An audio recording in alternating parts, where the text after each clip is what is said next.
আমার সাথে আপনারা পড়বেন ভাই। আউযু বিল্লাহি মিনাশ শাইতানির রাজীম। أعوذ بالله من من الشيطان الشيطان الرجيم الرجيم. বিসমিল্লাহির রহমানির রহিম। بسم بسم الله الله الرحمن الرحمن الرحيم. الرحيم রব্বি ইয়াসসির رب رب يسر يسر ওয়ালা তুআসসির ولا ولا تعسر تعسر ওয়াতাম্মিম বিল খায়র وتمم بالخير. ওয়াবিকা নাস্তাঈন।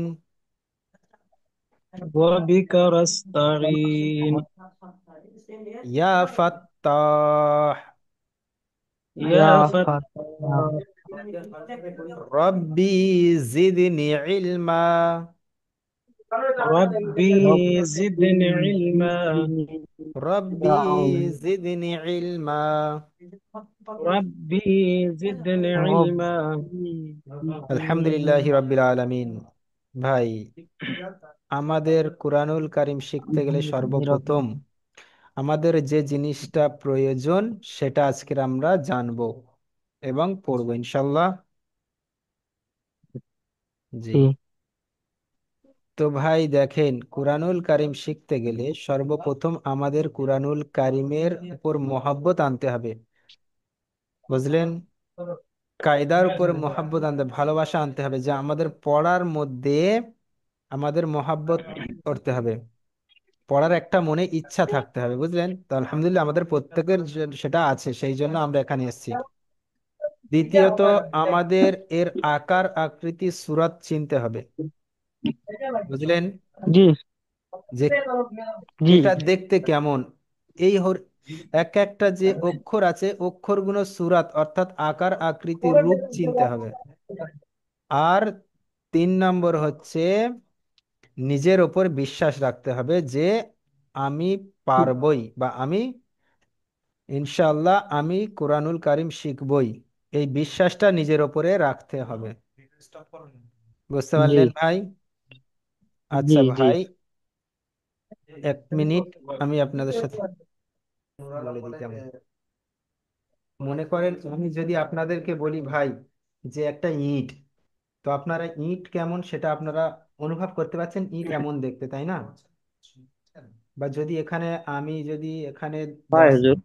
যে 10টা ফলের ছবি রাখি আর রেখে যদি বলি এখানে আপেল কোনটা, আপনারা নিশ্চয়ই বলতে পারবেন যে আপেল ওই এই ফলটার নাম আপেল।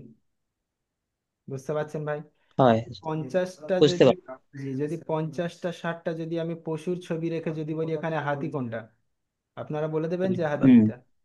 তো ঠিক এমন ভাবে আমাদের এই 29টি যে হরফ আছে আরবির বর্ণমালা, এই 29টি হরফ হুম। ঠিক অমনই চিনতে হবে যেমন আমরা পশুকে চিনেছি, যেমন আমরা ফলকে চিনেছি।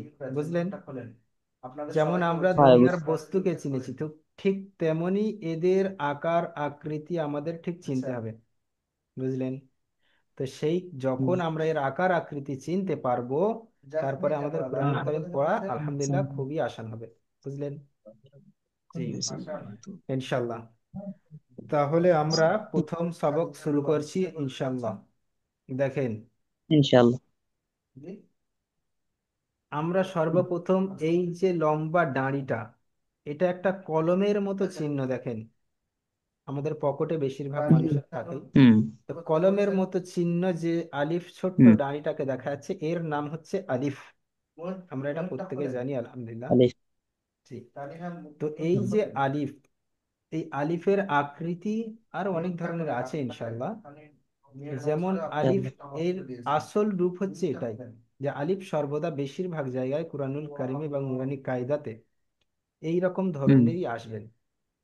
বুঝলেন?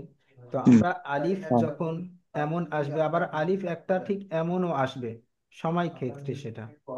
বুঝলেন? এমন আসবে হুম। লাম আলিফের সাথে। তো যাই হোক ইনশাল্লাহ সেটা আমরা পরে আসার সময় দেখিয়ে দেবো। তারপরে দেখেন, আচ্ছা এই আলিফের আকারটা আপনারা বুঝতে পেরেছেন নিশ্চয়ই। হুম। জি। আচ্ছা বলেন দেখি ভাই, আলিফটা কেমন দেখতে? একটা লম্বা ডাইন অনেক কলমের। সুন্দর।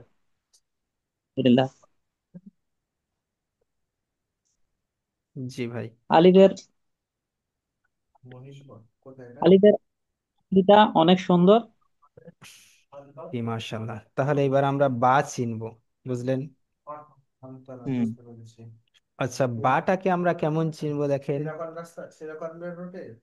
বাটা দেখেন একটা নৌকার মতো চিহ্ন আছে, একটা নৌকা, মনে করেন এটা একটা নৌকা। হুম এই নৌকার নিচেই যখন একটা ফোঁটা দেওয়া হবে, এই ফোঁটাটাকে বলা হয় নুক্তা। কি বলা হয় ভাই? নুক্তা। নুক। জি। তো এই নোক্তা, এই একটা নৌকার নিচেই যখন একটা নোক্তা থাকবে, সেটাকে বলা হবে বা। কি বললাম? জি। আ। একটা নৌকার মতো চিহ্ন, যার নিচেই একটা ফোঁটা থাকবে অর্থাৎ একটা নোক্তা থাকবে, সেটাকে বলা হবে বা, বা সেটাকে আমরা বলবো বা। বুঝলেন? বুঝতে জি। পারছি। জি। আচ্ছা, তারপরে দেখেন এই নৌকার মতো যে হরফটা আছে, এই হরফটা থেকে পাঁচটা হরফ উচ্চারিত হবে। কয়টা ভাই? পাঁচটা।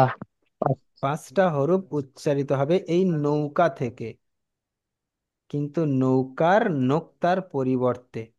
মনে করেন নিচেই যখন একটা নোক্তা থাকছে তখন আমরা বলছি যেটা বা, যদি উপরে একটা নোক্তা থাকে তখন আমরা সেটাকে বলবো তা। নুন। কি বলবো ভাই? নুন। জি। নুন। যখন উপরে দুটো নোক্তা থাকবে তখন আমরা বলবো তা। তা। বুঝলেন? হুম। জি। যখন উপরে তিনটে নোক্তা থাকবে তখন আমরা বলবো তা।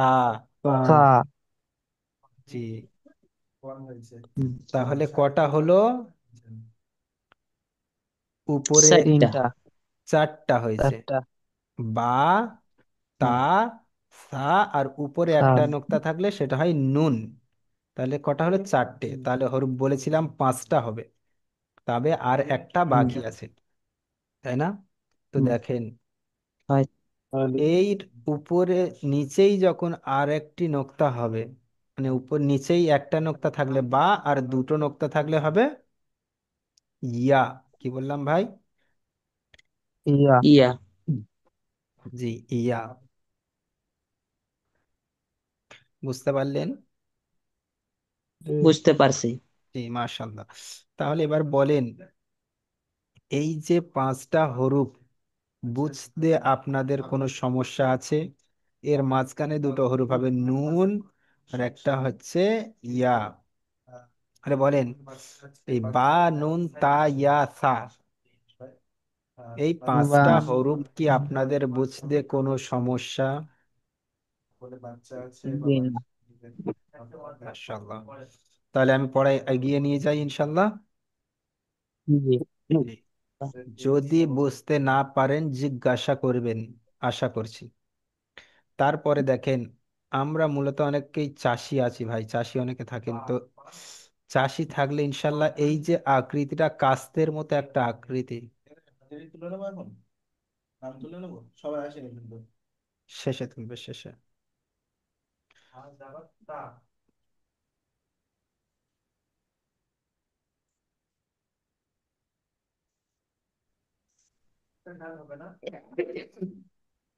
তো দেখেন এই যে কাস্তের মতো হরফ, আমরা মূলত জানি এটা, তাই না ভাই? কাস্তের মতো দেখতে দেখেন। জি। হয়। জি। তো এই কাস্তের মতো হরফের এই আকৃতি থেকে তিনটে হরফ উচ্চারিত হয়। বুঝতে পারলেন? জি। কয়টা হরফ ভাই? জি।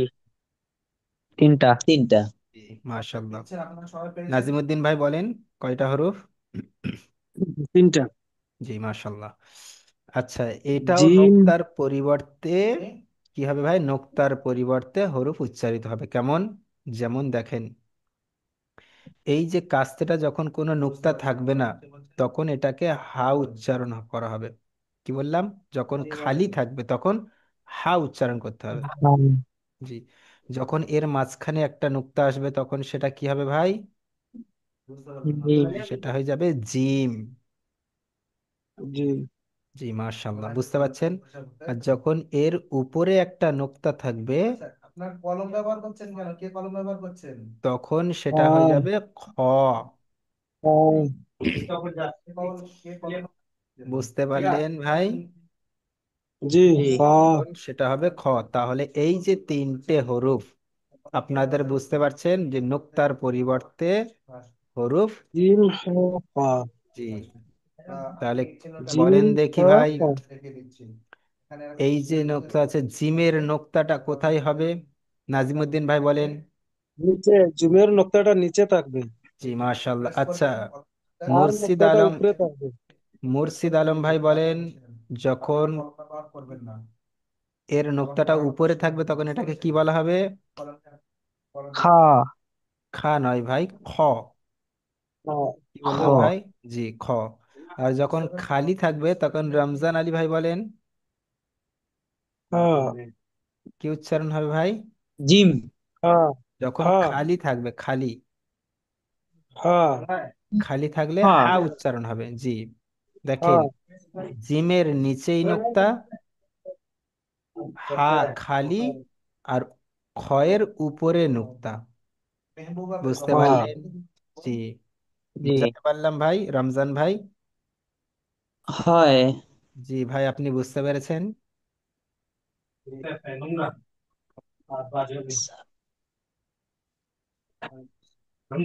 রমজান আলী ভাই বুঝতে পারছেন তো?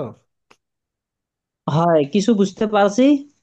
আচ্ছা। একদিনে তো কমপ্লিট করতে পারছি না। জি ভাই, যদি বুঝতে পারেন ইনশাল্লাহ, কোনটা বুঝতে পারেন না বলেন, ইনশাল্লাহ বুঝিয়ে দিচ্ছি। হ্যাঁ, এমনি তো কমপ্লিট বুঝতে পারছি। আচ্ছা, তার মানে ভিতরে নতুন, হয়তো। নতুন সমস্যা হবে এটাই বলতে চাইছেন তো?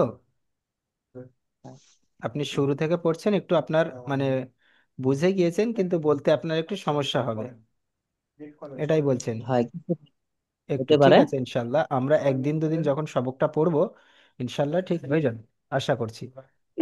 আমি নাজিমুদ্দিনে তো এটা বলতাম পারমু, জি, যতটা হরফ দেখা যায়। মাশাল্লাহ, তাহলে তো খুবই ভালো, আলহামদুলিল্লাহ।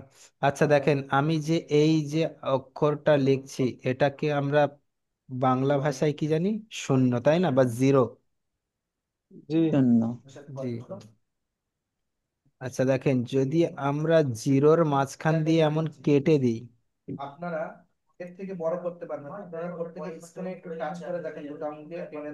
যদি আমরা জিরোটা মাঝখান দিয়ে কেটে দিই, তো দেখেন, আমি এখানে বাংলা ভাষায় বুঝিয়ে দিচ্ছি। দেখেন, এই যে চিহ্নটা আছে, এই চিহ্নটা একটা আধা জিরো, বুঝলেন? আধা ঘান, বা আমরা বাংলা ব্যাক, ইংরেজিতে আমরা ব্যাকেট চিহ্ন যেটাকে বলি, ব্যাকেট বাংলায় আমরা ব্যাকেট দিই না একটা, এই ব্যাকেট চিহ্ন, এই যে চিহ্নটা আছে এটাকে আমরা জানবো কি, এটাকে বলা হয় দাল। কি বললাম ভাই? দাল। দাল। দাল। দাল। জি। আচ্ছা, এই দালের উপরে যখন একটা নোক্তা আসবে তখন সেটা হবে জাল। কি বললাম জাল। ভাই? এটা জাল। জাল। জি। আচ্ছা, তারপরে যে জাল। দেখুন, দেখেন, এই যে রা। চিহ্নটা আছে এটার নাম হচ্ছে কি বললাম? এটার নাম র। হচ্ছে র। র। র। জি, আর র এর উপরে যখন একটা নোক্তা আসবে তখন সেটা রা। হবে জা। কি বললাম ভাই? জা। বা। বা।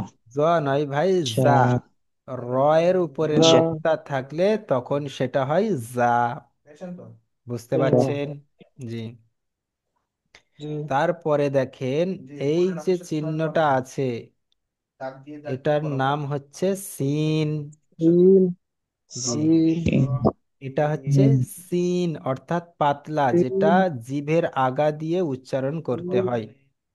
জিভের আগা আর সিন। উপরে দাঁতের সাথে মিলিয়ে সিন সিন। উচ্চারণ করতে হয়। সিন। আচ্ছা, তারপরে দেখেন, এই হরফের উপরে তিনটে নোক্তা এসছে, তো এটাকেও বলা হয় সিন। শিন, সিন। অর্থাৎ এটা মোটা উচ্চারণ হয়। যেমন দাঁত, সিন, জিভের মাঝখানের অংশ আর দুইটো দাঁতের মাড়ির মাঝখানের অংশ একত্রিত ভাবে মিলিয়ে পড়তে হয় শিন। বুঝতে সিন। পারলেন? জি। হুম। আচ্ছা, তারপরে সদ। দেখেন, এই যে মাথা চিহ্নটা আছে, এটাকে বলা হয় সোয়াদ। কি বলা হয় সোয়াদ। ভাই? সদ। সোয়াদ। জি। আচ্ছা, সোয়াদের উপরে যখন একটা নোক্তা আসবে, তখন সেটা হবে দোয়াদ। দোয়াদ। দোয়াদ। সোয়াদ। মুর্শিদ আলী ভাই, আপনি বুঝতে পারছেন? জি জি জি। জি, মাশাআল্লাহ। রমজান আলী ভাই, ভাই বুঝে আসছে হরফগুলো? হ্যাঁ, বুঝতে পারছি। জি। হয়, বুঝতে পারছি। না পাইলে আপনাকে আমি বলবো। জি, ইনশাল্লাহ অবশ্যই বলবেন, আপনি একবার ছাড়া 100 বার জিজ্ঞাসা করবেন। তাহলে সোয়াদের উপরে একটা নোক্তা এলে কি হয় রমজান আলী ভাই, বলেন দেখি। সোয়াতের উপর দোয়াত। মাশাআল্লাহ, মাশাআল্লাহ। আচ্ছা, আজকের আমাদের সবক এই পর্যন্তই থাকবে। আমরা প্রথম দিন, প্রথম কয়েকটা দিন অল্প অল্প করে পড়বে ইনশাল্লাহ, যেহেতু আমাদের ইনশাআল্লাহ। হরফগুলো চেনা খুবই জরুরি।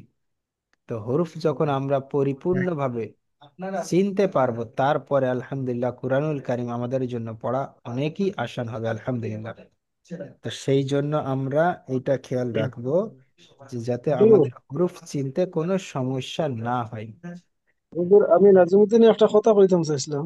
আচ্ছা ভাই, 1 মিনিট দাঁড়ান ভাই, আপনি বলবেন অবশ্যই।